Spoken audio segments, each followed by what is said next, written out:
This video is on the general addition property when we're looking at laws of probability. And specifically what we're looking at here is we're looking at problems of the form probability of A or B. This is simply a symbol meaning union or.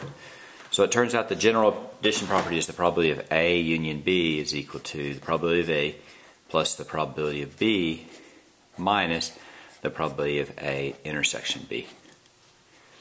Now, there's a term that we often use called mutually exclusive. When we're talking about sets, we use the term disjoint. It means exactly the same thing. So mutually exclusive events are events that both cannot happen together. So if one happens, the other one does not happen. And in that case, the probability of A intersection B is equal to 0. And so for A and B mutually exclusive,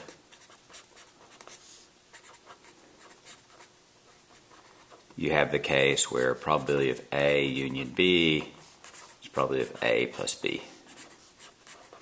And that's simply because the definition of mutually exclusive is this term right here, 0.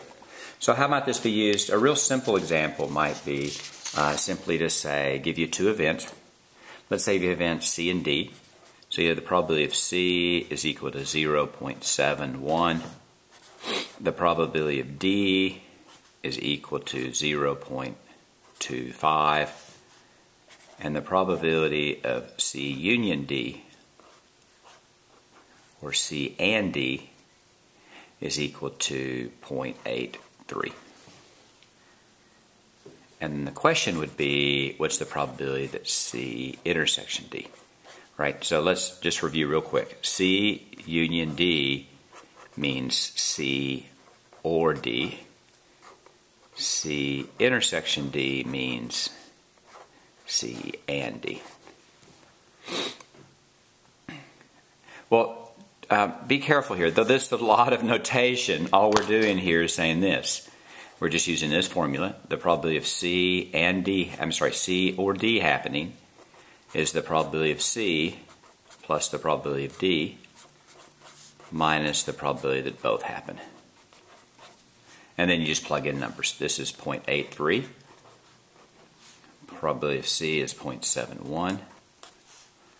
D is 0.25. C and D is what you don't know.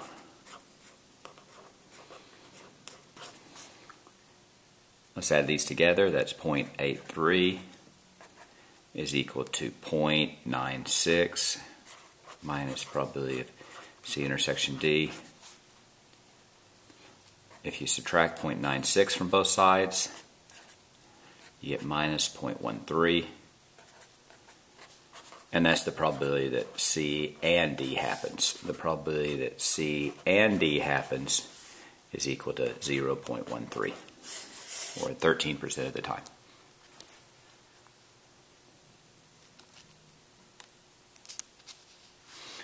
A real common problem is a word problem that looks like this. There's a 80% chance of rain on Monday,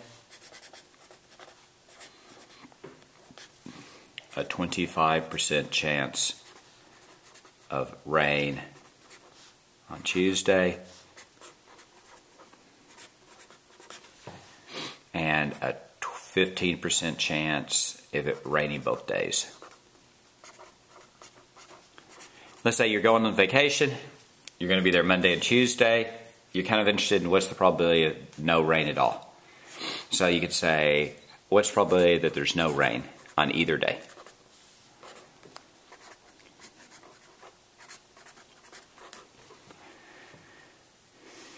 Well, again, let A be Monday, rain on Monday.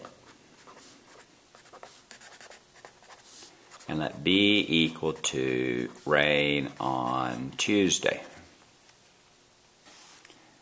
So the probability of A or B is the probability of A plus the probability of B minus the probability of both.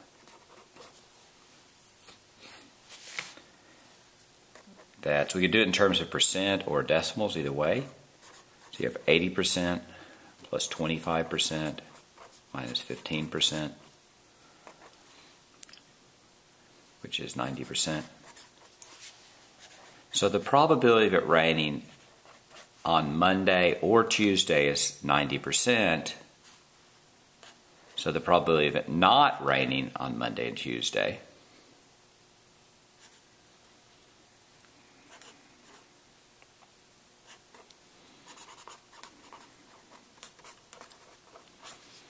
is 1 minus 90%, or 10%.